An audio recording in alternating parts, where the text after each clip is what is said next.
Hi everyone, my name is Jenny Nguyen and I am the Senior Program Assistant for Southeast Asia at the United States Institute of Peace, and I have the honor of co-moderating our last and final session of this wonderful conference with my colleague Zuyen Bui, and she'll introduce herself shortly.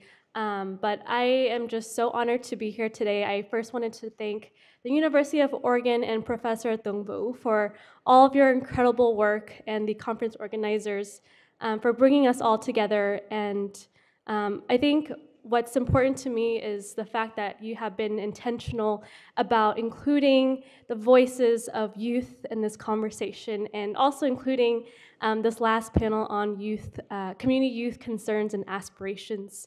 And throughout these past several hours, I've loved that each of the panels have consistently talked about the inclusion of youth and youth engagement, and I love everyone's interest in how do we continue to make sure that our youth are being engaged in our respective works, and how we can uplift the Vietnamese American youth into what we're doing.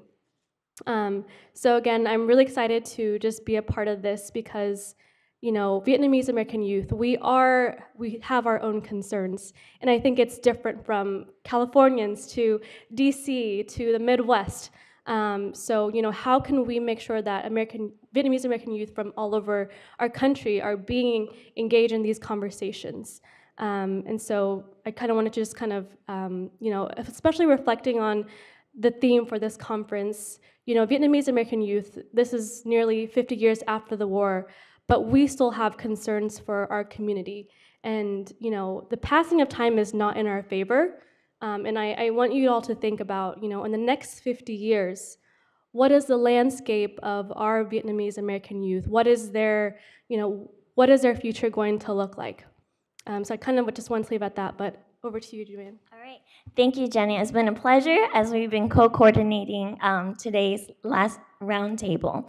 I'm Zuyen Bui. I'm currently a lecturer at Hawaii Pacific University, as well as still connected to the U.S. Research Center here, and we're hoping to build collectively with all of you much more programming for our community through that research center.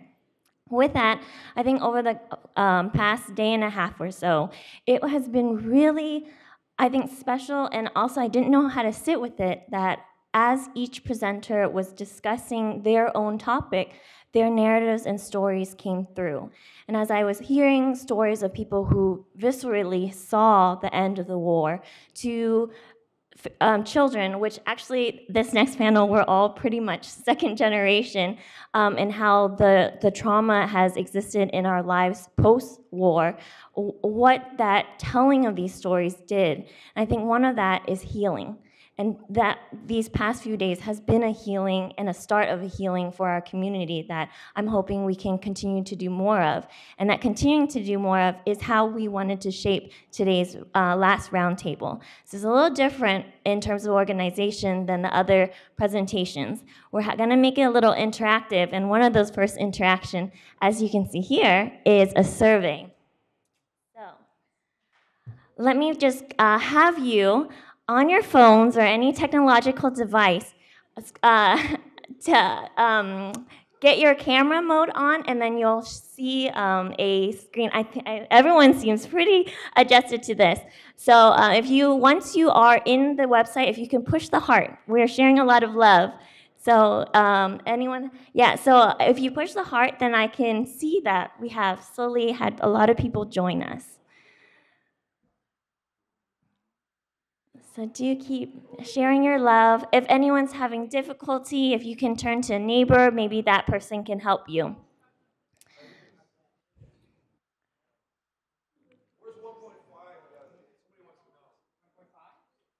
Oh, you can round up or round down, however you feel. I know we couldn't, if we did the 0.5s, it could be a long list, but you're right, there is a distinction. Oh, did it go straight to the question? It may have. So let me just go to the question because it may have already gone live. So the question, as some have already answered, is what generation do you identify with? And we have a few options. I know, that was the question. So I think let's, for the first part, for the first question, first generation is if you were born in Vietnam and later resettled overseas. Second generation is if your parents resettled overseas but you were born in the United States. And then third generation is if your parents and ancestors were born in the United States and you were too. So quickly we can see the results. It's like 41 people. Awesome. And we have a couple options for Vietnamese national, and then if you identify as other as well. Running up. Which generation do we have more of? Awesome. So it looks like we're almost pretty even with first and second. Zuyan and I also didn't vote, so we would also count towards second generation. So it's a pretty even. And then we have a few Vietnamese nationals and others. And for those of you who identify as a 1.5 generation, if you could just stand up just so that we can also have your voice count as well. 1.5. Great. It's funny. They're born in Vietnam, but Yeah. 1.5, actually, it maybe depends, but you came to the States, you were born in Vietnam, but you came to the States at a very young age. Or no, just overseas, right. Australia, come over here. Right, just overseas, you resettled overseas at a young age. I don't know, five. I think puberty, before teenage years? No? Oh, we got an anthropologist, Kenneth said. You cannot. No, just kidding. Yes. All right, so we'll leave these stats in your memory. Now that we kind of understand the survey, we have a few more for you later on, but we'll get into the discussion now. So one of our first panelists is Philip. Philip is an executive director of the Vietnamese American Roundtable, among many hats he wears, but that's the one we will go with for today. And next to him on his left is Adrienne Minjo Lay. She is a PhD candidate in international history at Columbia University. we got a big fan over here. And then we have Vincent Tran. Any fans for Vincent? Yes. Vincent is the organizing director and co-founder of VietRise. And then last but not least, on the very end, we have wonderful Wen Tran. She is our sessions rapporteur and is a senior lecturer and senior program coordinator in the Ethnicity, Race, and Migration program at Yale University. And they all have very impressive bios, so please be sure to read their bios in the speaker or in the participant biography handout. All right, so our first question for our panelists that we hope everyone can think through and we might dive in more later is, what does second-generation Vietnamese Americans aspire to, and what are they concerned about? So we're going to have Philip begin. Thank you. Yeah, xin Philip muốn xin kính thưa quý vị, and I think that's where I'll stop with that. Because that's really all I know how to say in this moment. I'm very nervous. But if I could also use this opportunity to reintroduce myself. My name, again, Philip Nguyen. There's no Vietnamese name. My dad got stage fright at the hospital. Otherwise, I think he would have named me Duc Duy. I'm a child of refugees, born and raised in Lancaster, California, currently living in the Bay Area, teaching Asian American Studies at San Francisco and San Jose State Universities. I'm also involved in the sort of Vietnamese American multiverse, or diasporic Vietnamese multiverse, in Pivot, the Progressive Vietnamese American organization, as a co-chair for the Young Vietnamese Americans Committee, as the immediate past president of the Union of North American Vietnamese Student Associations, as an MC for the Diasporic Vietnamese Artist Network, or DVAN, and again, as the current executive director for the Vietnamese American Roundtable based in San Jose, California. We also host this multi-generational event that's at the San Jose City Hall called the Black April Commemoration. Just to provide y'all with some context, and to answer the question on aspirations and concerns before passing it on to my fellow esteemed and experienced panelists, As a second-generation Vietnamese American, my aspirations were framed by the Duc and Nghĩa, which are my parents' names, as well as the faces of many ancestors on my Bang Tha that guided me along the way. Those of whom, like many of you here, were and are part of Vietnam Cộng Hòa. Like others of you here, about 17-ish of y'all here, plus, I learned about what being Vietnamese meant in the US, what being Vietnamese in the US meant through lectures when I was hella lee, right? Through vignettes and flashbacks to the past, to places like Tỉnh Gia Định, Nhà Bè, Co Giáp, Thủ Đức, Bình Chánh, from what I hear. I've never been. Where my grandmother served as a nghị viên, whose house I grew up at when my parents worked at the nail salon and at Walmart during the day, and my grandfather, who attended trường võ bị sĩ quan Đà Lạt Khoa Sáu to become a trung tá, a quân trưởng, an HO, Giải HO refugee who passed before my birth in 1994, but whose portrait hanging in my grandmother's house continued to haunt me through my youth. Especially as he often queen or yanged my dad, his eldest son, and my dad's siblings, my uncles, aunts, to never participate or encourage participation for their children in Jinji in the US, right? Because it was dangerous. So, as the Chao Ton, as the An Hai, who was a first-generation college student from a low-income refugee family who was the first-generation college student from a low-income refugee family, emphasis. Of course I did, right? And it began when I made my decision to leave home. Just like my parents and my grandparents, right?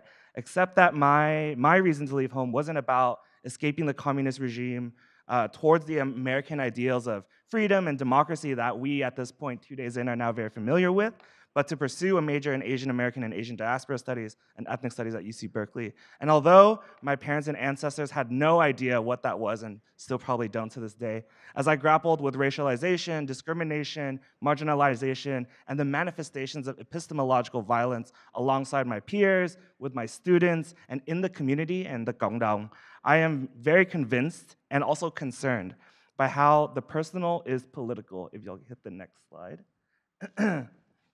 And vice versa, right?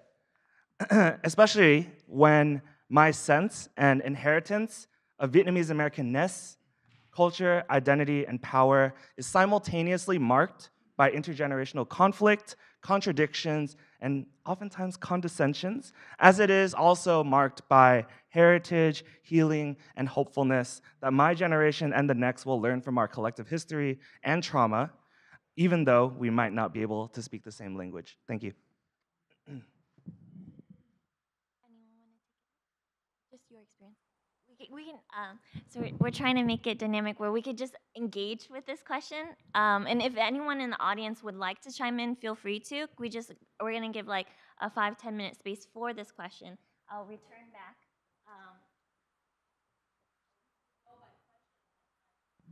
We're gonna roundtable it.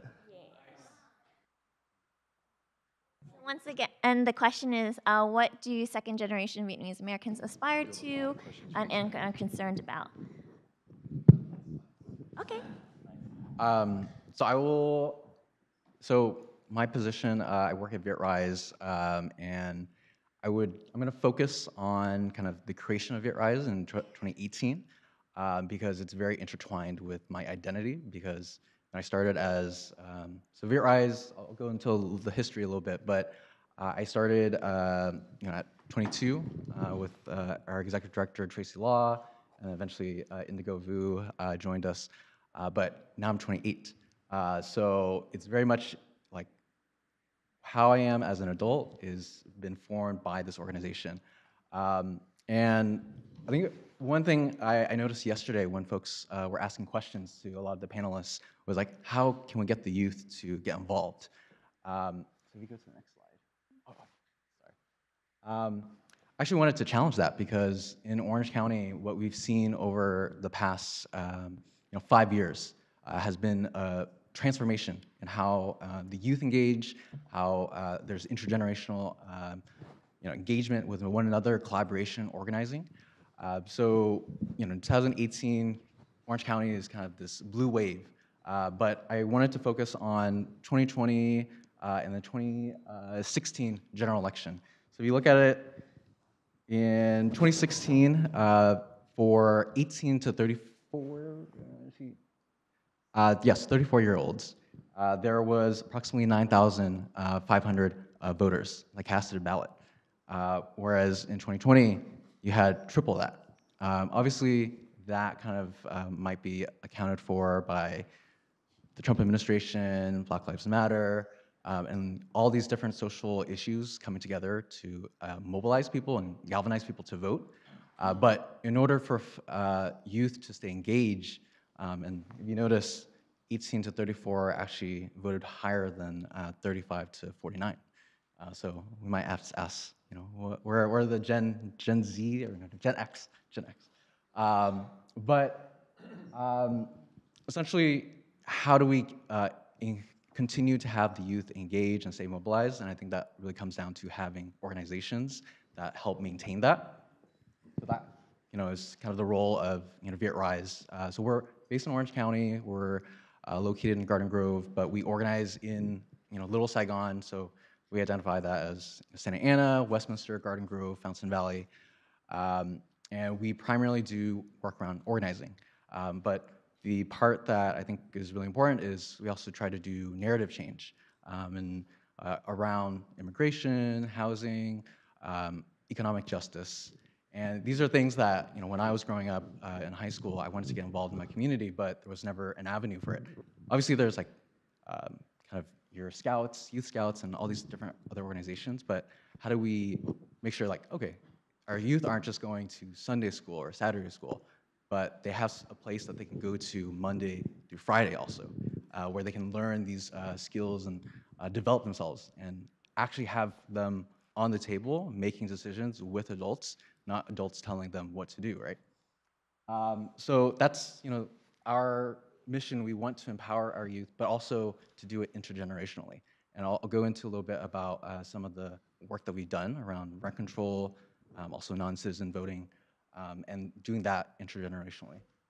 But I just, real quick, 2 slides left, is we started in 2018, and that was in the midst of this conversation that we've had throughout this conference of like polarization, community, people really kind of saying, hey, there is this rift, this divide. But I think what we kind of show through the work that we've done in Orange County, kind of the belly of the beast that we say, it changes that narrative. And I think it could be used as a model for how other places in the United States or other Vietnamese diasporas to kind of take hold on. And I will pass it on to Adrian.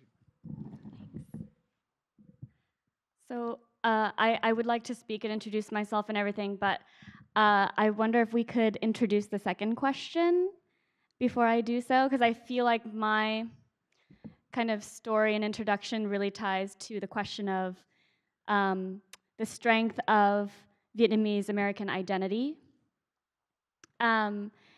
So I am also a child of refugees. My mom left Vietnam in 1979 as a boat person. My dad left earlier in 1975. They met in the United States, and I was born and raised far from the big Vietnamese enclaves in Raleigh, North Carolina. And so my Vietnamese identity was not really formed because I had a huge Vietnamese community around me. But I did have a small, intimate Vietnamese community, which was the Buddhist community in Raleigh. So tying to our previous panel, I'm kind of exhibit A of what it looks like when Vietnamese American Buddhism instills a strong identity in the second generation. Like that's entirely who I am. My Vietnamese identity is completely tied to Vietnamese Buddhism and the experience of growing up with a Buddhist community. My parents helped establish the Buddhist temple in Raleigh, Chùa Vang Han. They went around and collected thousands of signatures from people in the community so that we could get permission to have a new religious center. And so by the time I was born, we had Trường Việt ngữ, we had gia đình Phật tử, and every Sunday we just went to chùa, and that was my community, and that was where I connected with, all the aunties who would cook and bring vegetarian food. That's where I connected with my Vabenden teacher. That's where I would do skits and múa and all that for that, So I was just this Vietnamese American girl in Raleigh, North Carolina, where you might not expect there to be a very strong Viet community or identity. And in addition to the Pure Land Buddhist Temple of Raleigh, in the summers, I would also go to Tu Viện Lop Uyển in Southern California, which is one of the monasteries established by Thầy Thích Nhất Hạnh. And so in the summer, my school classmates would go to summer camp, and I would go to a Buddhist monastery. And there, I also really was steeped in Vietnamese spirituality. I lived with the nuns, who were mostly Vietnamese. And that is where my understanding of Vietnamese culture comes from. And it instilled in me a really deep pride in my heritage, because it gave me such a strong foundation for understanding who I am and understanding the world, understanding who I wanted to be in the world, what values I had. So in Raleigh, I had gia đình Phật tử, which is really strong, bi trí dũng, it's Buddhist Boy Scouts, so we're all very, it's very energetic. And then at Tu Viện Lop Uyển, I had a softer kind of Zen Buddhism, living with nuns who really showed me what true beauty is, right? So I really experienced unconditional love from a Vietnamese spiritual community, and that gave me just a place to understand myself and understand who I was trying to be. And that was from when I was very young, from my early teen years onward. And I think that in addition to giving me pride in my heritage and giving me a foundation of values, it also gave me a curiosity and appreciation for the everyday and also for the profound, right? I started asking very early on, where did I come from? Why am I here? Why was I given this life that I was given, knowing that my parents had such a difficult life? And my mom was always very proud of being a boat person. She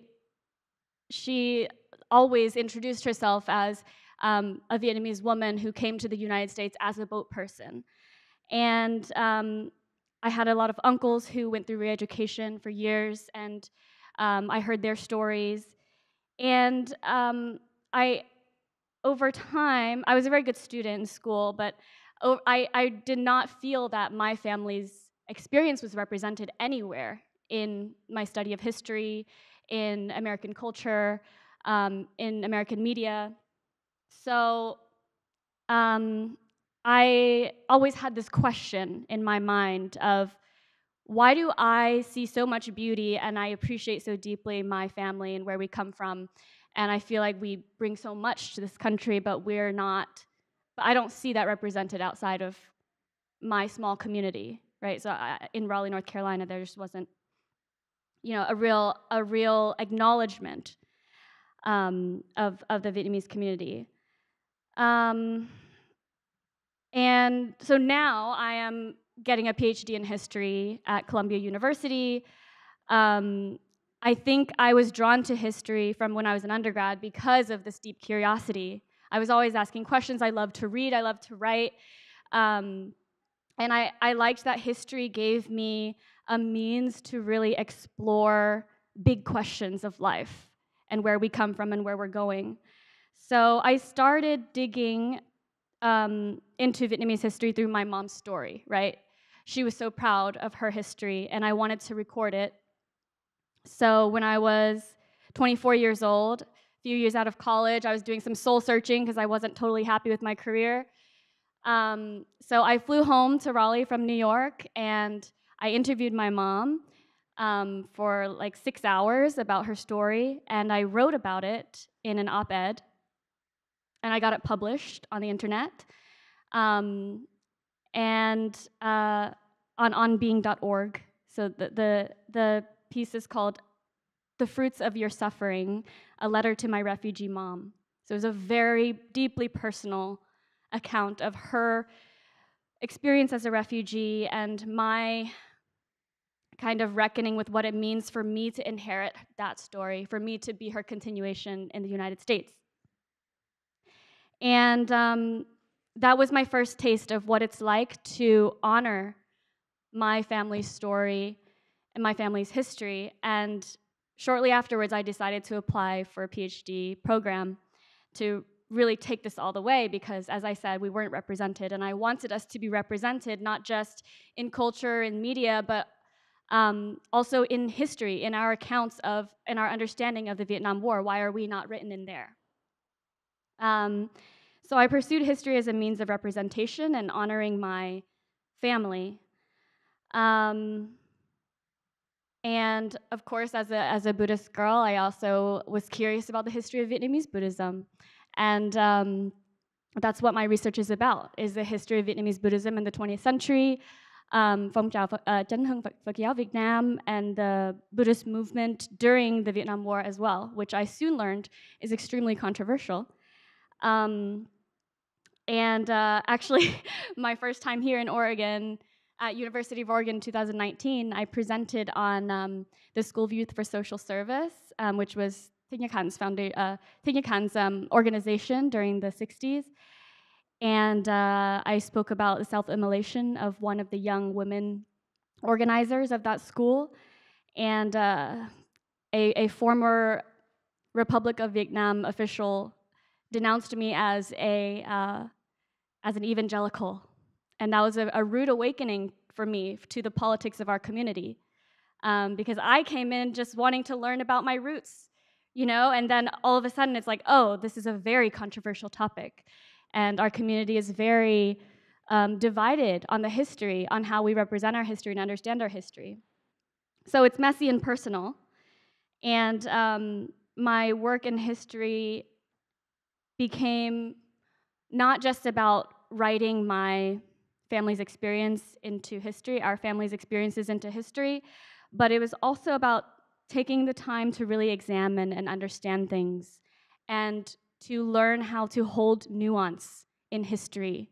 It's not just about writing a narrative that we want to be represented, but it's about really taking the time to see many perspectives, to see the truth and the validity of people who were involved on both sides, to see the humanity of people on both sides. And so I see that as the work of a historian too, is to write about the past in a way that honors every human being that was involved in the conflict. More and more I see that work of being able to hold nuance, being able to see everyone as human, as essential to the future of our Vietnamese community worldwide. If we want to heal the past wounds of our community, if we want to move forward together, if we want to reconcile, we have to be able to see everyone as valid, everyone as human, everyone as having suffered the way that our families have suffered. So it's really about recognizing that shared humanity across political lines. And I recognize that our generation, second gen and onward, has a great privilege of having not lived through all that trauma. And so I see it as our responsibility to do that work, to both honor the history, record the history so that our loved ones are represented, but also move forward by seeing the other side as human and making connections with people who our parents and grandparents saw as the enemy, right? We are the future generations. We don't need to be enemies anymore. We don't need to keep fighting the war. So that's how I see my work as a historian. And that's what I hope to offer to the community through my work.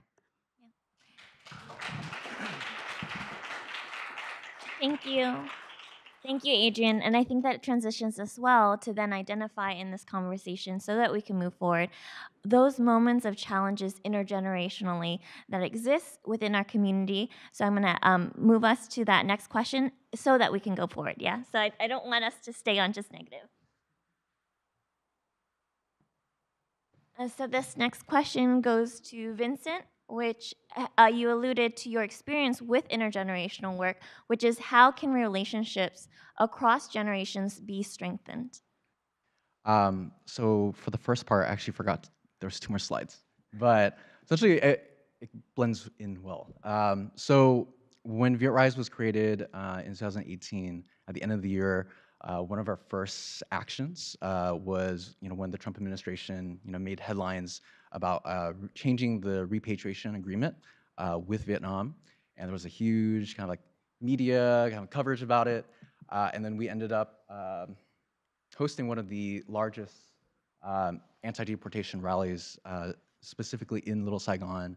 We had about 300 people attend, multiple different generations attending and really pushing back against what was being put by the Trump administration. But then, in this moment, we're a new organization, no one knows us, and people, instead of focusing on the issue and how it's affecting the Vietnamese community, the media ended up really focusing on, I think if you saw this, the headlines before was like, anti-deportation rally kind of splits the community. Elders who usually are involved in anti-communist protests are not involved in this protest. So that type of narrative kept persisting, and it played on that divide in the generations. And because we were new, we had some reporters use different names, so we got called Viet Rising. One of the funny ones was Viet Rice, out of all the names.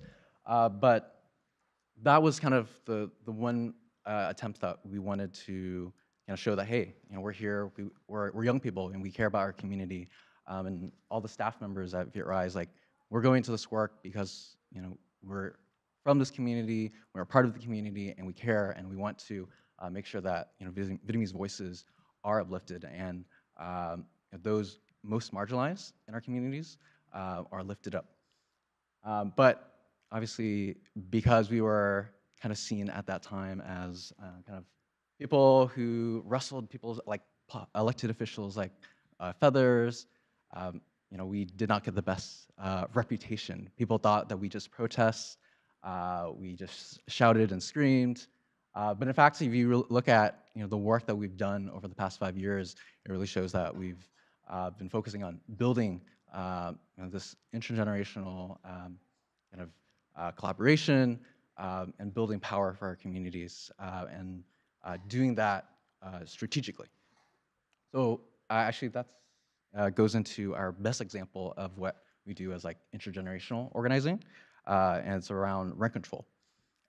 So, when I grew up in Little Saigon, I had uncles, I had aunts living in mobile home parks. For those who aren't in Little Saigon, I'll show a map later that basically maps out every single mobile home park in those 4 cities. But essentially, this is some stats that we got through the Othering and Belonging Institute at UC Berkeley. So they've done a couple of surveys of the Vietnamese community in Orange County specifically, kind of asking them about, what are their opinions on the role of government in addressing income inequality or addressing houselessness. So what we see that's very contrary to a lot of the media depictions of oh, the Vietnamese community is the most conservative, they support Trump.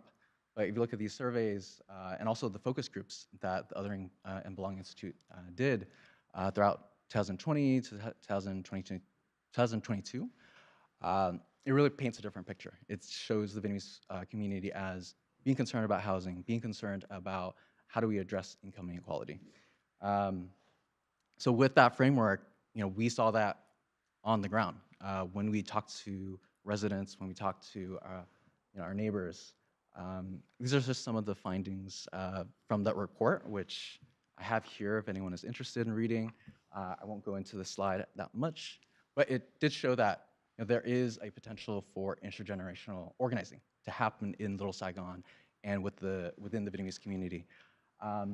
So I wanted to talk about Orange County Mobile Home Residents Coalition, which is actually one of our key partners. So in 2017, mobile homes are this crucial part of Little Saigon. If you go on Bolsa Avenue, you go to Asian Garden Mall, you go to all these different restaurants, but behind these brick walls that you don't see are hundreds of mobile home parks that are the last real affordable option for seniors to live in. A majority of these mobile home parks are specifically for seniors. So this is one of the mobile home parks. It's not on Bolsa Avenue, but it's on Beach and Bolsa. So the person on the right is, I call him Jusung, and he was one of the organizers who eventually created, first the Green Lantern Mobile Home Park, which is the place that he lives in, and eventually created the Orange County Mobile Home Residents Coalition. So in 2017, their landlord decided to move the process of closing down the mobile home park. That would have displaced roughly around 150 families. And this kind of effort by Jusung and the mobile home residents there were very much led by seniors. They came together, they were upset about this, and they formed these coalitions and pushed back against those landlords. And they were actually successful in 2020. The city, had required the company to do like an environmental impact report. They never filed it, so they were able to stay. But one of the sinister things, and I think I hate landlords, is the landlord, they had multiple opportunities to sell the property to this nonprofit up in Northern California that had a record of turning mobile home parks into social housing. So it would be a nonprofit that would run the mobile home park, and this is an example of like, hey, we have seniors here. They are on Social Security, the low income. So this is a way for them to stay in Little Saigon, right? But the owners did not, decided to sell it to a private kind of investment company, which ended up resulting in the last few years, their rent increasing. I'm not going to say the percentage because I don't have it on top of my head, but by a substantial amount. They were actually going to protest this past June, but there were things that happened that did not allow them to. But I know Professor Huynh in the back at Notre Dame covered part of that work. So I think her book is coming out very soon. So, but Jusung is kind of this person who, I think when it comes to intergenerational organizing or collaboration, it really takes, it's a two-way street, right? The youth and the older generation has to come together and really see each other as kind of equals. So when I first met Jusung, it was like through an interview. One of our interns wanted to do like a coverage about the mobile home like situation. He really saw us as like, oh, this is young people who want to help. Let me kind of get to know them better. And then throughout the 4 or 5 years that we've worked together, he's looked to us saying like, oh, VitRise, it's a nonprofit, they're established, they have all these policy and procedures. How do we get Orange County mobile home residents that are mainly made up of older residents, Vietnamese, white, Latinx residents? How do we kind of take what they have in their organization and apply it to ours? And obviously, it's a two-way streak, so we learn a lot about mobile home parks and Vietnamese seniors through those interactions. I'll go quicker, but this is a map of all the mobile home parks in Little Saigon. So you'll see over there on the right side of Westminster, Bolsa Avenue, you have about 7 mobile home parks there. Another big concentration of mobile home parks are in West Santa Ana. Not many people know this. People think like, oh, Westminster is where the Vietnamese population is mainly concentrated. But West Santa Ana is kind of the origin of Little Saigon. One of the first supermarkets were there. And there's a huge concentration of residents there. So what ends up happening is after Green Lantern is successful in keeping their homes, they also tried to make the first effort for rent stabilization in Little Saigon. And that was quickly defeated. So the electeds in Westminster made promises, but when it came time for an actual vote, they all abstained or they just filed the motion and kind of left it off the table. And so a lot of seniors were very, very disappointed. And that actually led to one of our successful campaigns in Santa Ana to pass rent control in 2021. Okay. So in 2021, around that time in 2019, in Santa Ana, there was also kind of a push by Santa Ana residents to also pass rent stabilization. They went to city council meetings and such.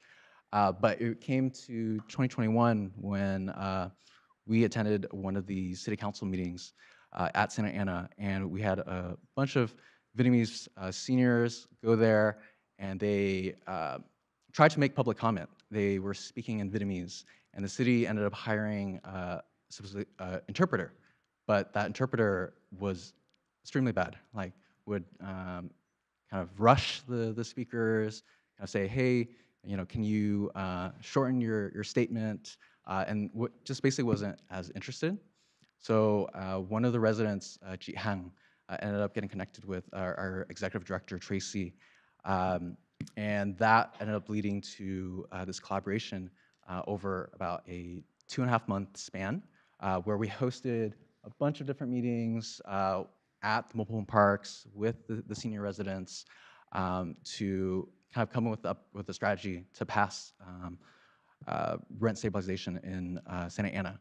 And there's a lot of moving parts that I won't go into, but essentially the very first city council meeting that we had for the first reading of the ordinance, because it was in the midst of COVID and a lot of seniors weren't comfortable to go to the council chambers, they actually came to our office. So we had a dedicated space for them to go, and they gathered in our main room, and our operations and programs manager, Indigo, is sitting like on the side of the office, has a laptop. Each senior, we had a list of their names. They would come up, they would read it in Vietnamese. Myself and the person on the far right there, Viet, him and I went in and translated it into English. And then during that time, this is a picture of our executive director, Tracy, kind of holding up photos of these senior residents so that the city council member knew that this issue affects people in their districts, and these are real people that need the support. A lot of these people are, they make $1,800, maybe $2,000 a month, and rent over there at the lowest, at this point, maybe $1,100, right? So how do you, with like inflation and everything, how do you survive with $700 or less? So that was one of our successful attempts, and this also opened up room for multiracial coalitions, because obviously rent control doesn't just affect the Vietnamese community, or the cost of rent doesn't affect the Vietnamese community, but it affects others. And this work wouldn't have been possible without our other partners, such as Tenants United of Santa Ana, who organize the Latinx community, and we were able to come together and kind of show solidarity to achieve that big kind of intergenerational success. But that will conclude my part. Oh, and then, sorry, one last slide. So actually, when I talked about like initially people did not really take us seriously. In 2018, people kind of saw us like making a lot of, just not wanting to constructively get at the table and make change. But through kind of the rent control fight, we actually got a featured article in Ballroom, and that actually helped one, increase just general trust in the Vietnamese community, but I think one really cool thing is I met An Châu Thuy in the back, and he mentioned that his uncle was one of the people that we worked with. So Bac Ji, one of the members at Valley High Mobile Home Park. And then Ju Sung, the person I mentioned earlier, for folks, the academics here, you probably know his nephew is Alvin Bui from University of Washington. So for all of us, right, if you have relatives in Little Saigon, they're older, seniors, they probably live in a mobile home park or somehow affected by the issue of rent. And this is the issue, you might not believe in rent control, but if you talk to someone in that situation, rent control made such a big difference and allowed them to actually stay in the place that they call home, right? Without having to move to Riverside or Texas and stuff like that. Thank you so much, Vincent. And I really admire the work that you and VietRise is doing with such a young team. There's a few of your staff who are here, and it's been great to have conversations with them. We've been talking about, generation and the generation gaps and working together. So the last question we'd like to pose is, what can alleviate intergenerational conflicts? And I'll turn it over to Philip to answer first. I'm not sure, 100%. But I do know that when I first started in graduate school, when I first started getting involved with Pivot, they sent me as a part of the Young Vietnamese Americans committee, me and some of my peers who are mostly like folks that had been in VSA or somehow involved in the AAPI community or were trying to figure out ways to understand their cultural or ethnic identity in a way that I think, Adrian, you mentioned, like, where we weren't going to be denounced just for trying to learn about our roots, right? Going to these different like VSA conferences, not just at individual universities, but at regional VSAs. I don't know if y'all know about the landscape or how the network of UNAFSA or VSA works, but there are 14 distinct like regional areas that are interwoven together to make up the constituencies of UNAFSA. And each of those 14 areas across North America have some sort of leadership conference annually, or a summit or some sort of symposium where folks will come together. And of course, there's that aspect of socialization. There's also an aspect of workshops and training and thinking about how we develop the next generation of leaders as stewards of the community, et cetera, through bringing folks from the community in to lead workshops, right? But also they themselves, and then us being able to participate and generate that sort of dialogue.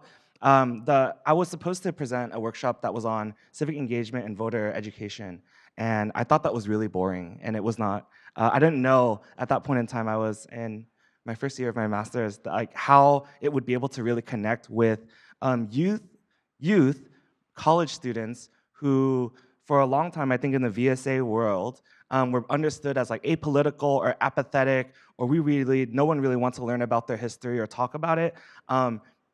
Perhaps because it may be like triggering or trigger trauma from trying to talk with their parents about not just what it meant to be Vietnamese, but about this history that, again, has been erased throughout the course of their existence and beforehand. And so what I would say, if we're talking about how to alleviate intergenerational conflict, I think one way is to like try and recognize it first. I think if we are able to like recognize it and get on at least some common ground toward the goal of reconciliation, I know that word's like kind of blacklisted from the conference, but if we're able to get on some sort of common ground, then we can have some sort of discussion and dialogue, right? And like try to come up with new ideas, especially if we and our lived experiences show that old ideas are not working. Earlier, the image that I showed is this critical juxtaposition between like what we see and what I would say I, as a second generation Vietnamese American, feel very, very conflicted by, because it's, in one part, something that I know that was happening that was amplified throughout like mainstream media and the news, and is like how people see us. And then on another side, the way in which we honor our heritage and our history and the people that we come from multi-generationally, right? And in San Jose, we make this effort to also drive our Black April event and curate exhibits for the Black April commemoration event that also highlight the plight of other refugees, global refugees, right? And so there's a critical connection to communities and lives and worlds and experiences outside of just being Vietnamese American, right? Because I think, again, like being Vietnamese American is more than just being Vietnamese American. Nonetheless, going back to my workshop, it was called Three Stripes, One People, right? And to think about like, what is it about Vietnamese refugees in the United States and then their children that really like linked us up together if we, one, weren't really talking about it, and two, like two, didn't know how to talk about it, and like three, every time we talked about it, we were talked back at or like lectured or like told that we were cái đồ mất dạy, right? And so I think what ended up happening through that workshop that eventually evolved into, I think, evolved into this movement, I would say, to like collect the stories and experiences of the 1.5, the second generation and beyond, right? Is to really think about like what the three stripes of Song Hung blood, as Bao Phi puts it, right, really means to us. How is it that connects us in our yellow skin, right? And I think that was a way that I thought was really helpful in talking about something so controversial and conflicted and contested as, you know, Cái Giang Ba Sọc Đó, that we were able to like try and figure out, right? The symbol that had so much meaning to people across VSA, right? Because they knew that like it's something that was meaningful for their parents, even though they did not, perhaps did not know what it meant for they themselves, right? And so on other ways to try and I mean, I want to say dialogue and discussion. I think other ways that are like tools that I think are helpful, reading. Is one thing on the record that I would pass on to my peers and the next generation, right? DVAN has a DVAN bookshelf of like narrative, when we talk about narrative construction, right? And like being able to see and like associate where we come from with the stories that we see out in the world and available, right? I think that's important. I think part of that, and for me, the thing that got me interested in any of this or all of this was a book called I Love Yous Are for White People, right? Because at the end of the day, I think the way that we build intergenerational bridges is to think about how we articulate love, right? Like, how can we talk about love when we don't talk about love? And I think that when we're talking about love, and if we're talking about love, the way that love is articulated, at least my understanding, and I'll pass it on after, is the way that love is articulated in my Vietnamese American family, in my refugee family, right, is not necessarily by what we say, right? Sometimes what we say like kind of has no meaning. It's kind of yo yoing, right? But by the actions that we take and the actions that we do for each other to care for one another, right? And I think that's partially what I feel like could perhaps encourage the younger generation to not just learn about their history, but to be able to open up and be vulnerable and have that dialogue with their parents, aunts, uncles, ancestors, perhaps even over a couple bottles of Heineken and some Henny. All right, thanks, Philip, for giving us some of those tools. I think, Vincent, you have extra kind of interactions that you wanted to share, so I'll go back to that real quick. Okay. I have 2 more slides. It's okay. So, last thing I wanted to talk about is so different ways to get folks to like, I guess, tools that we've used as an organization is we definitely focused a lot on like history. We've held like events like past to present that kind of uses Vietnamese history and integrates it into like some of our youth programs, talking about Tự lập Công đoàn, talking about kind of debates with Nguyễn Ai Ninh and Phạm Quân, all these different Vietnamese figures. And I think that's a way to connect the youth and the older generation. But I think one really cool campaign that we've launched recently is through non-citizen voting in Santa Ana. And that push is, one, intergenerational, but also multiracial. And if you actually see one of the residents up there in the back, which I'll actually highlight my next slide, is Go Phuong. So Go Phuong is one of my close friends in like UC Berkeley. His mom has been undocumented since 1996 when she moved over to the United States from France. And she's been taking care of 2 kids all by herself as a single mom. And we've been working towards this to make sure that, for her and for other folks in the Vietnamese community who, quite frankly, live under the shadows. Because, I feel like for everyone here, we have the privilege to be able to, maybe not work for 1 or 2 days to go to a conference like this, but there are so many more people in our community that have to work, behind the scenes, behind the kitchen, sewing, the dresses of kind of beauty pageant contests every year. But someone like Go Foong has not been able to drive her whole entire time in the United States. And she's able to raise 2 kids, who one graduated from UC Berkeley, the other UCI. And in the multiple times where I've worked with her and kind of driven her back and forth from meetings in place, and she told me that, actually, I'll read it from my cell phone because I can't see from there. And this is translated into English, but she said, "Before my kids graduated from college, even if you paid me, I would not have participated. I was afraid. And if I saw the police, I would go the opposite direction. If I was deported, who would have cared for my kids? Now that my kids are successful, I want to participate to represent other Vietnamese people who are living with the same undocumented status and fight for their rights to vote in their community." And it goes down to like one of the core principles of the United States, right? Since the American Revolution, no taxation without representation. And these are the same people who are key parts of Little Saigon, who deal with wage theft, kind of abuse, sexual assault, all these different horrible things, and they don't have protections. And to provide them with a voice, I think it's a powerful thing that we're trying to work towards. And it's not just happening in Orange County, it's happening. Maryland has non-citizen voting in place since the early 2000s. And right now, San Francisco has their school board allowing non-citizen voting. But someone like Go Foong, to be able to vote, to be able to kind of get those protections, I think is extremely important. And I think it kind of talks about there are so many potential opportunities for intergenerational organizing to happen and collaboration. But I think it really requires the dedication and the willingness of kind of these generations to come together to work for a better future. Thank you, Vincent. So at this time, if we had more time, we wanted to charge the audience and get us into a collective thinking process about this. How do we engage and connect the intergenerational differences? However, I don't want us to go any overtime. So I want to just draw out a few themes that I'm hearing from our 3 panelists and experiences as second generation and how we got to where we are today. And one of that, I think, is 2 particular words. One I hear is pride.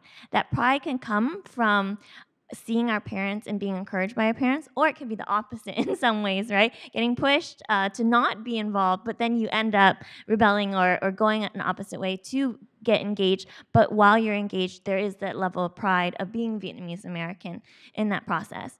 And then the other part is, as we've been involved in trying to overcome those intergenerational differences, I hear the sense of empowerment. Empowerment for our elders, with our elders, as well as for the next generation. So those are 2 aspects that I feel as themes, but there are probably many more. So the activity that I had, our team had planned, we will hope that there will be another conference 2.0 that we can apply. But for now, I'm sure we've had really great questions that have been fielded all few days. So I'd like to have this bit of time in case anyone wanted to ask our panelists any questions. Thank you. I would not have been able to yell. You would not hear me.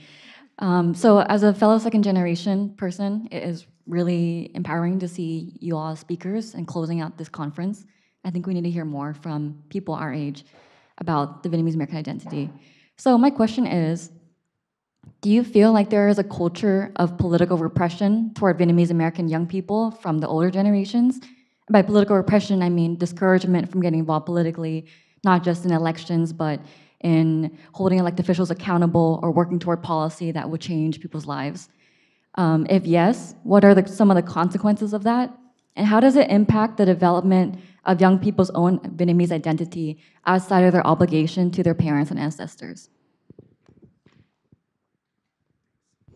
Great question to unpack and think through. Anyone want to take it first?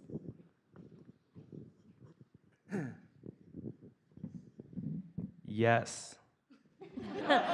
Great. Yeah, I think there is repression.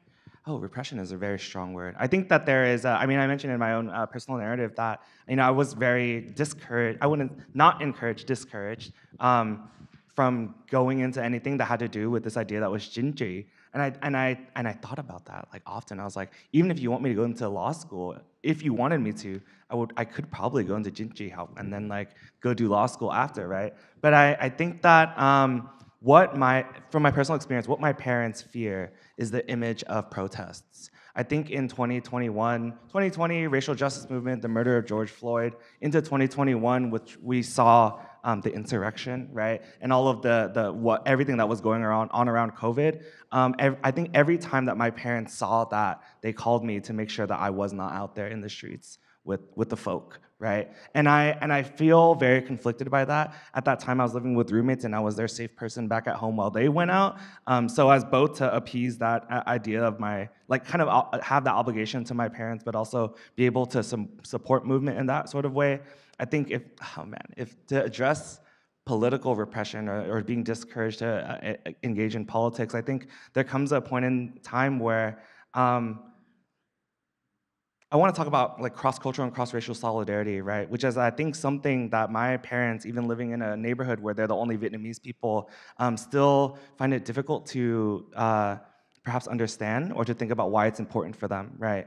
Especially as folks who come from like being refugees and, we did this, why is it that this community gets this, right? There's a lot of that rhetoric, and I think we're seeing a lot of that rhetoric, especially in times like this, right? I'm unsure. But I would hope that either you, Tracy, or other fellow young folk may have more solutions to thinking about like how we address like the political repression or discouragement for us to be involved, right? But I think that if we can perhaps show some courage that also alleviates the fear of our parents, that might be a step toward that. Yes, I agree with Philip. So with my mom, I'm privileged in the sense that she is very supportive of the work that I do. My grandpa, he, in Vietnam, he was a judge, and when he came to the United States, he got involved in like Little Saigon politics with first the Ủy ban phát triển Little Saigon. Before it was Ủy ban vận động Little Saigon. So the conversation about Asian Town, Little Saigon, he was a part of that. And she said that, I never saw your grandpa. He passed away in 2001, and he was always in the office late, etc. So she was like, oh, maybe you shouldn't go into this kind of field of politics. But I think it's been very empowering to just kind of carry on, I think, that legacy. I don't know. But one thing I would say is I really never identified as Vietnamese as much, even though I grew up in Little Saigon, until I took my first Vietnamese history course at UC Berkeley. Luckily with Peter Zinnemann, kind of learning about these different books, and then I felt very empowered when I read Chris Scotia's Going into Chinese, and also hearing about David Marr's Vietnamese tradition on trial. And then when you think about like all the kind of debates that are happening and kind of this friction in the community, I wouldn't compare 100 years ago and now, but there are certain commonalities that I try to draw when having these discussions, especially with, say, like our youth, and say, hey, the 100 years ago, kind of this identity of what it means to be Vietnamese was never set in place. And today, we're having those same conversations. We have, instead of French educated, you have American educated, right? and then these two kind of generations clashing together. And I say, you have the agency to write what the Vietnamese American narrative will be. And we try to integrate that into our programming and the history, political tours that we do of Little Saigon. And hopefully that empowers people. I'll just add on briefly to say that I personally did not experience any repression from my parents about politics. They always encouraged me to stand up and organize and all that, and I think it's partly because that's what they did to help build up the Vietnamese community in Raleigh. And my mom, from when I was a child, she always told me, stand up so people can see you, speak out so people can hear you. That was like her motto. She loved that. And she wanted me to do the same. So I was very encouraged from early on to be engaged with community, to go out and protest for what I felt was right. And on the question of addressing intergenerational conflict, I think around the issue of politics, the way I approach it is try to have patience and understanding for the generation that came before me, because I understand that I have a position of privilege, being born in the United States, not having a traumatic life, having a good education that is pretty open-minded. So I have a background that is, much more privileged than my parents and my other relatives of my parents' generation. So if we disagree on a topic, I approach it with patience, and I try to understand why they believe the things they believe. I had, for example, a conversation with my dad when I was in high school about gay marriage, and he was very unsure about it. He's like, I don't know if I support gay marriage. So I didn't get mad at him. You know, I had gay friends and all that, and I didn't respond with anger, but I sat down with him and I asked, Dad, why don't you believe in gay marriage? Why, help me understand why you feel that way. And he said, we just don't know, they're just different. It's just different, and I don't understand it. I don't understand how two people of the same sex can be in love. And I just sat with him and I shared my perspective, and I talked about people I knew who were gay, and I told him the reasons why I thought that they should have the same rights as everyone else. And he listened. And I think that the way we approach it can really change the conversation and actually help people open up their minds. So that's what I would say about intergenerational conflict and politics is, we, as a younger generation, I believe we have more privilege, and we have the privilege of more open minds, and so we can approach it with patience and understanding. Two questions here. And I just kind of drawing that, I wanted to add, I think listening to just the conversation you shared with your dad speaks to an importance of other families that might not be able to communicate in that way to ask back their parents. So I think that's what we might need to bridge to, a tool for our community to have courageous conversations in a way that isn't always jarring, but listening. And that listening to hear, right? Not just listening to rebut. We have a few. We had Daniel, Representative Daniel, then Kenneth, and I see a few hands here. So, they're right next to each other. Okay, let's go. These two, and then I'll go over there. Okay, got it. So I don't have to walk back. Oh. Okay. Well, my question relates to one of the slides you brought up. It was relating to the protests that were happening around the deportation. My experience with that was that when I was just getting into politics, right, and this was the time when I was trying to help. I'd heard about the cases of many Vietnamese Americans that were facing deportation in Orange County.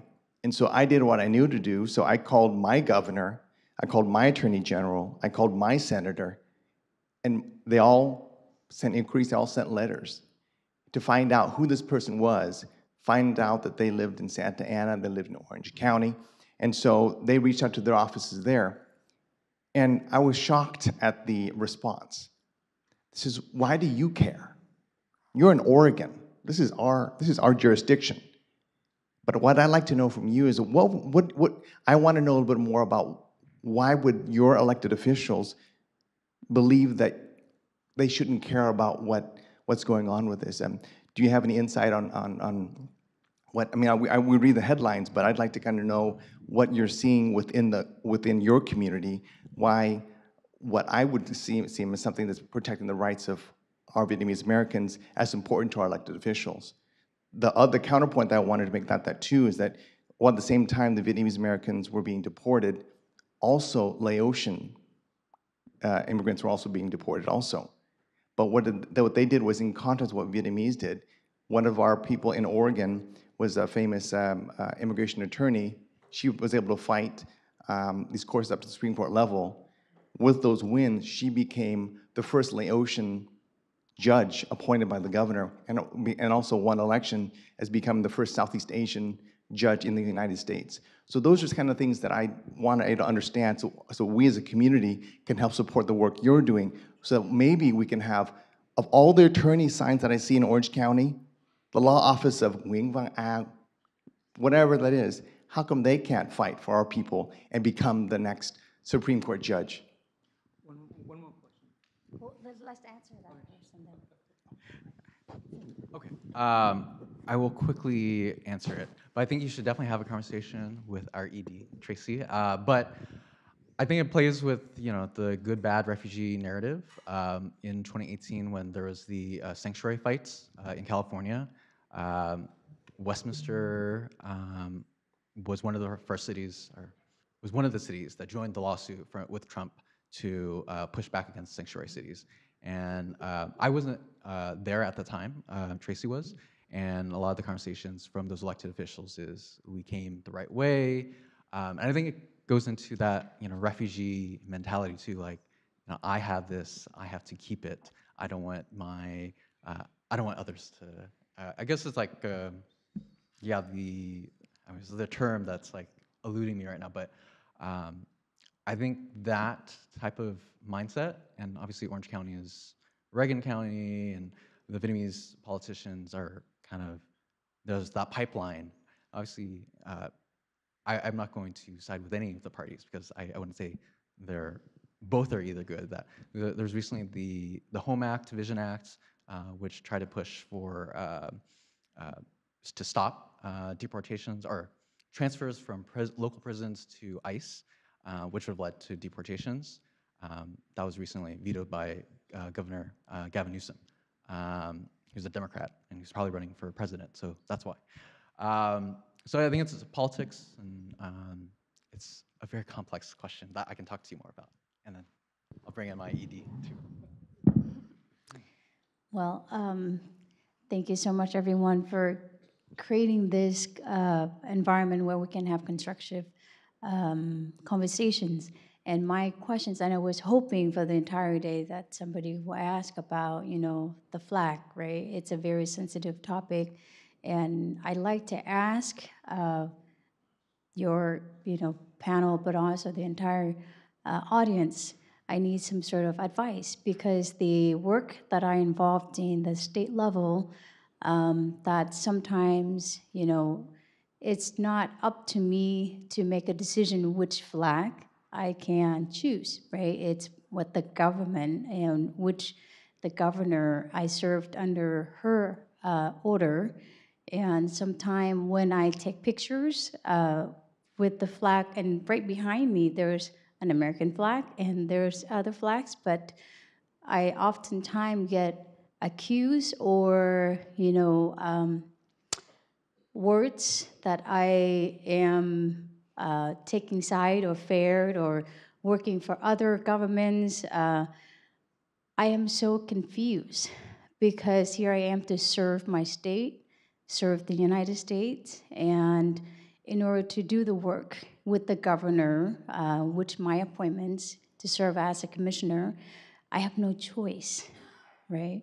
I respect everyone's opinions, but then I don't know how to answer. But they don't, sometimes our own community don't see the work that we, the next generation, is trying to do. So I'd like to ask the audience and the panel, what would you do in that situation? I need advice. Thank you. Do you want to field another? Oh, I'm gonna pass that one to Ewan. oh goodness. That is a tough one. And you're speaking particularly of the flag that the local community, like the community in the diaspora, does not necessarily recognize. That's the flag you're talking about, right? Or are you talking about both?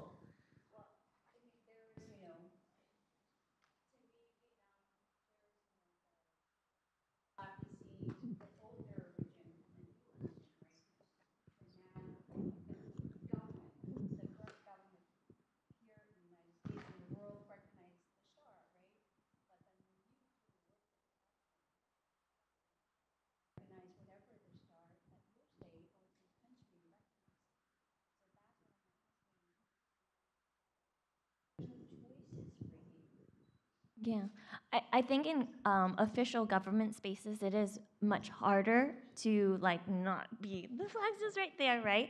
But it might be for the governor to continue to engage with the community locally here to build up the confidence that their voice and presence is recognized, what they recognize as their symbol is heard and listened to.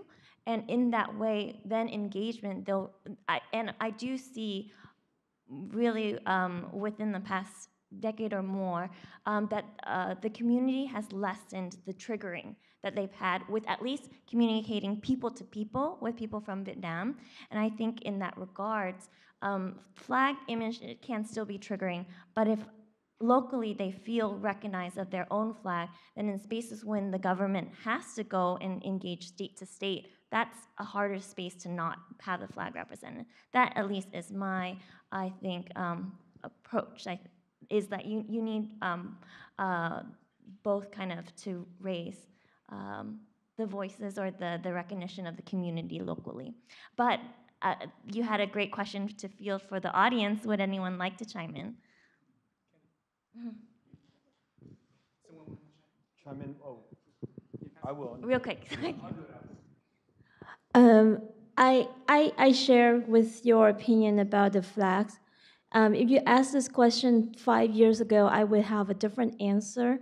But now, as I am more mature, I grew up a bit, I think the yellow flag deserves its place in history. And we need to show our respect to that flag for the community because that's the country that our parents lost. And I think it deserves that respect. But officially, if you're working, everyone knows that the red flag represents that country right now. And I think we should not put too much pressure on our older generation. They've endured so much. They went through a lot. Why would we put them in this predicament? Yeah, but no, I'm just saying, do not put the pressure on them. Give them more forgiving because we have not experienced what they have been in the last 48 years. So I think if you respect the flag, you let the community know that you respect it. But when you're working and officially, that's the flag. I mean, that's the flag that Biden stood under when he went back to Vietnam. So you took the same position as the officials in the US. And I think the community, the majority of them will understand that because they knew that as a Vietnamese heritage person, you respect the yellow flag. But because of your work, you have to stand with that flag. So it's fine. I don't think the older generation would fault you and would give you so much pressure. Maybe there are a little of them maybe, but I don't think so. And you know, with the January 6th thing, I really doubted who brought that flag there. Because if you think about the older generation, when Saigon fell, the youngest person now would be in their 70s, right? Who would carry that flag up to the January 6th? I'm very doubting who would that be. If they are in the 40s, 50s, or 60s even, I really raise the question because they are not các chú các bác from Vietnam Cộng Hòa. That's how I felt. So I think, you know, both sides have to be more understanding and opened up. But this is not what I said, you know, 5 years ago when you asked. Because I was born in Vietnam. I grew up in Vietnam under the red flag. So I came to US and I learned about the South Vietnam and the yellow flag. And it took me a long time to be like this and to respect the flag of, the South.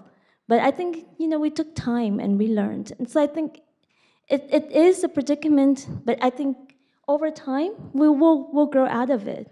And I fought this guy a lot a few years ago when he raised the yellow flag, but now I understand why he did it. So that's what I want to share.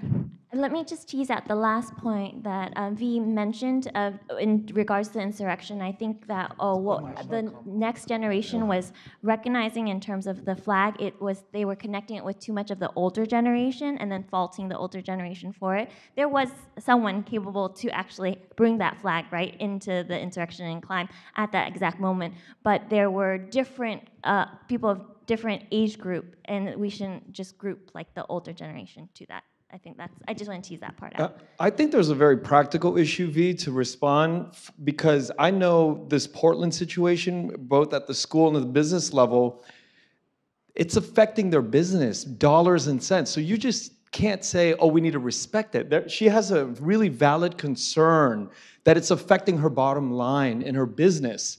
So we need to really hear when somebody's saying something about it, we just can't be like, oh, let's just respect it. No, I'm not here to challenge you or back you up. I'm just saying we should listen more.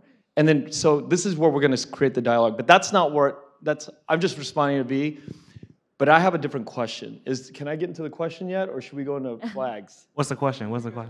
The flag the flag, it's infinity, right? It's in here, it's in here. Yeah, I'm still thinking about it. I can keep going, yeah. But anyway, so I have a question. I was the first wave being born for the second generation, and nobody in my friend group that's 48 cares about Vietnamese culture at all. And I think about this all the time. Where does the third and fourth generation in diaspora, what does that look like? Qualitatively, is our culture gonna, these are questions for you because you're closer to Gen Z and millennial, where do you guys see the quality of the, because let's face it, we are a copy of a copy, right? If you think about it, I'm a copy of the copy. And then once we get down to third and fourth generation, like the Japanese culture, being here for 5 generations, are we still retaining our image, our who we are as Vietnamese people? That would be our last question. Anyone want to go? Do you need a moment? I could address unless Vincent. I'm sorry. I think that's simple. Well, not simple, but it's multiple. It's a complex issue. I think it will require money because if you want identity, you have to create programs. You have to create I don't know. You need to create institutions that allow people to retain their identity, whatnot, right? So I know there's efforts for the Vietnamese Heritage Museum and a lot of these different cultural spaces for people to go there and look at, historical artifacts. But I think one thing that's missing is the component of action. And I think I'll speak for Orange County specifically. And I think there's 2 issues that I think might be able to galvanize kind of like identity, maintenance of identity. One is Westminster, Garden Grove, Santa Ana. Majority of the residents are working class. These are people who work 9 to 5, probably night shifts and such, and they face a lot of issues with wage theft and just talking about like Go Fung and these are people working in the back, and you never see them. And even if you give tip to that one person that sewed your dress or your suit, the owner probably kept the tip. But I think we need to create a worker center that is attached to a cultural center. A place that you can go look at the history, but then you can also look to the future, where generations can collaborate. And then we have workshops, we have trainings to build the next generation of leaders. So I think that's one solution. And then my second thing is, I actually was meaning to ask this question yesterday a couple times with some of the electeds, but in 2019, when I was here for the conference, I spoke with Professor Natalie Nguyen. I'm not sure if she's here, but yeah, she told me about how Australia provides veteran benefits to veterans of the Republic of Vietnam. And then I heard that in 2019. I was really curious about it. Kind of just did some research. I didn't find much like articles about it in Australia, but there hasn't been that conversation here in the United States. I think maybe politically might be difficult, but I think what better way to, one, honor kind of the first generation, but also this is work that would require the second generation to ask for not only mobilizing in their state, but also in Congress to say, hey, we have this many people who are allies with the United States who have all these debilitating ailments, whether it's mental health or physical health. Why aren't they being provided veteran benefits? When Australia, a country much smaller, with a much smaller Vietnamese population, is able to do that. I think that's one way that we could bridge the community together. For that comment, I'm speaking as an individual, not as VitRise, because I can't decide our campaigns. I think I'm gonna have to ask my girlfriend about what the third and fourth generation will think about us and Vietnamese American culture and identity as a second generation. I think that it will. Man, I don't want to. I was gonna try and end hopefully, but it's morbid because I think it will be what we will do with what we have learned from the previous generation after they pass. I think that is what's going to determine the what is it that the third and fourth generation are going to take away from what it means to be Vietnamese American, right? Because I think that a lot of what I hear what we've been talking about is like we feel like political repression or like folks are going to come out. I'm not going to take a picture with the nature of my work to take the picture with like the red flag with the star because I think I would get red baited, right? And then I would be dragged through the mud in San Jose at the Viet Museum called a commie, right? And I'm very fearful of that, and that's very true, right? So, and I think that I think on one hand we need to open up dialogue and we need to be able to like tâm sự with each other, right? And like people in Yao and like yo back chú go like whoever it is like what is it? Talk to me, right? And like share what it is that is making you like hoi hung with me. And I think that's one part of it. Whenever it is that they are, when they go and I show up at their funerals, right, I will want to think about and reflect upon like what it is that they taught me through those conversations that I've had with them, right? And hopefully one day, that I think would be able to pass that on to my children and my students and all the next generation whenever it is that I become an ancestor, right? And I think that yesterday it was Jacqueline 10 that talked about people be saying like we are our ancestors' wildest dreams, right? And she's talking about that. I think I would approach that statement as how is it that I can become an ancestor that the next I can be someone that the ancestors would be proud of, and how is it that when I become an ancestor that I have something to leave for the next generation? And hopefully that's a semblance of Vietnamese American community, culture, identity, heritage experience that is meaningful to them. Thanks, Philip, and thank you to our panel. I know, it's such burning questions. One hopeful aspect I want to just end on is actually the dynamic in our community. Our diaspora continues to grow. As Natalie Nguyen's presentation shows, there's waves, and there's continual waves right now. So that second, third generation actually still looks different too, because there are recent, like 1.5 of this current time period. So that's going to be a new dynamic. But I do want to harken back to what Vincent said. Investing in our community, I think, is what we should recognize and really do. And doing in these 2 days has been that investment. There's been so many great ideas, projects that exist now that I hope there's collaboration for. So with that, I want to move to Gwen to do both English and Vietnamese summary. definitely not a part of the invitation to Antung Santao. Kwan, I have the Vietnamese. Oh, okay. And Tung is going to reclaim himself from the last one, right? So I'm going to pass that on. But thank you so much, the panelists, for all of the beautiful thoughts and examples that you've shared.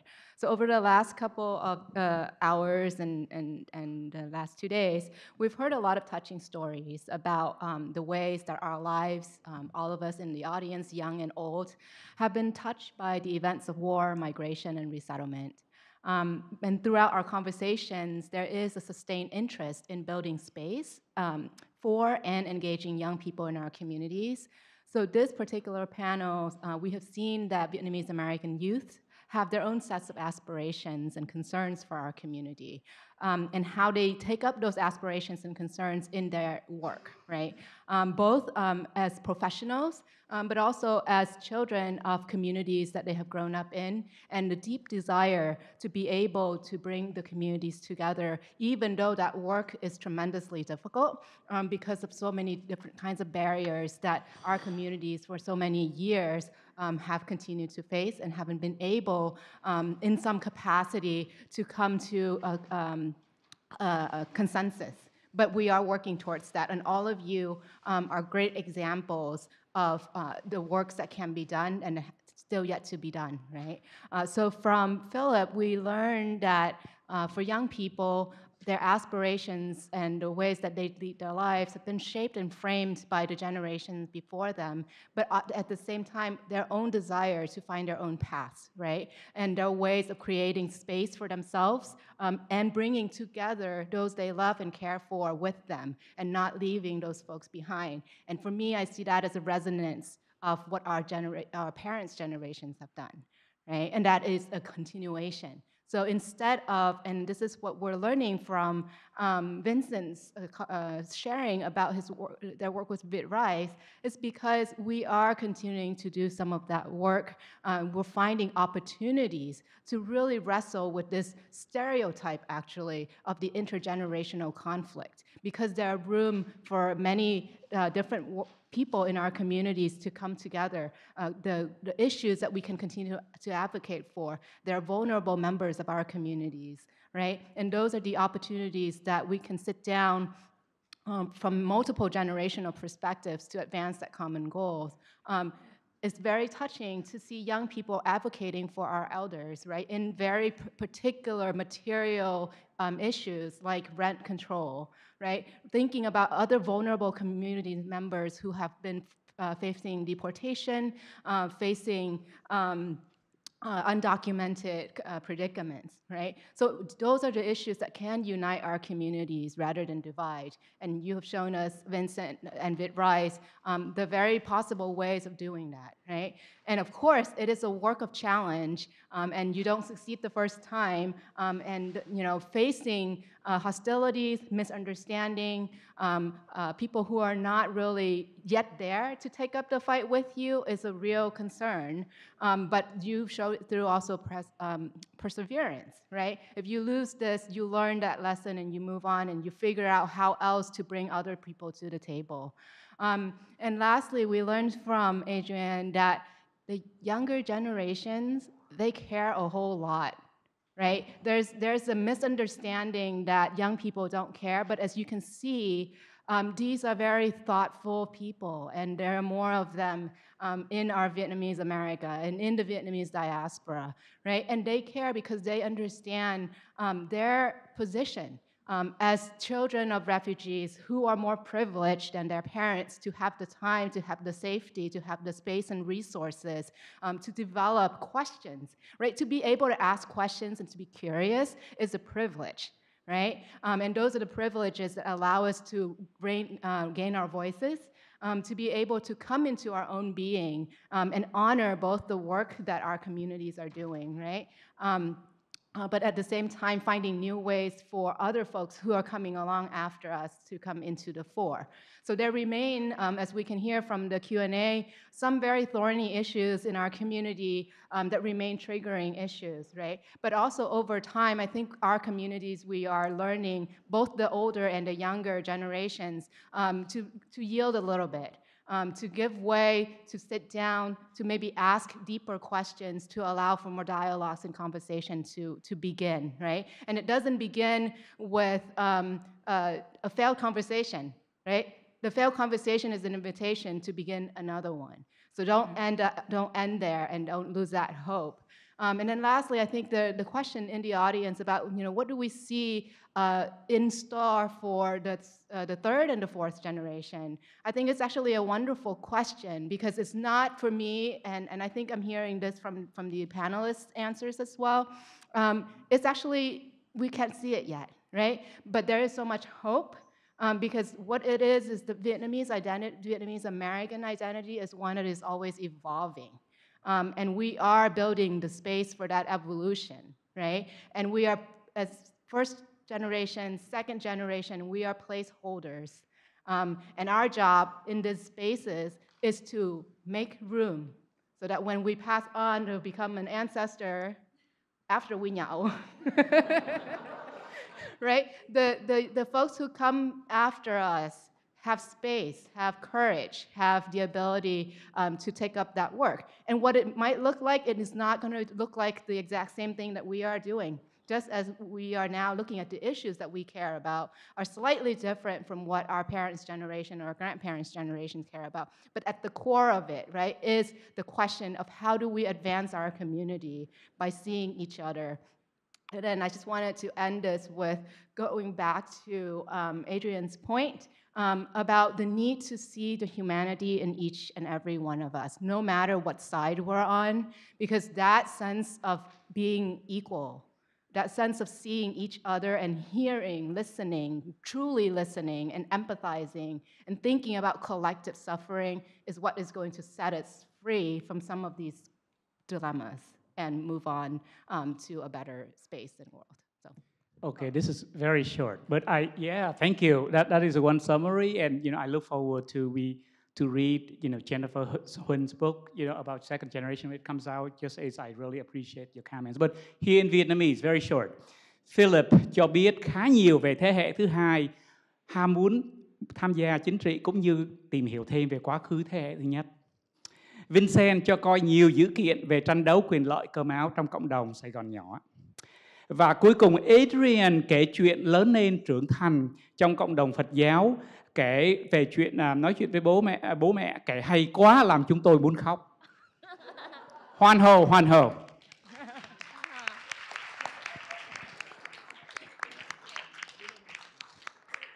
Already, I know everybody's really tired, probably. Can we have a 10-minute coffee break, come back so that we can have a conclusion session? Thank you, appreciate it.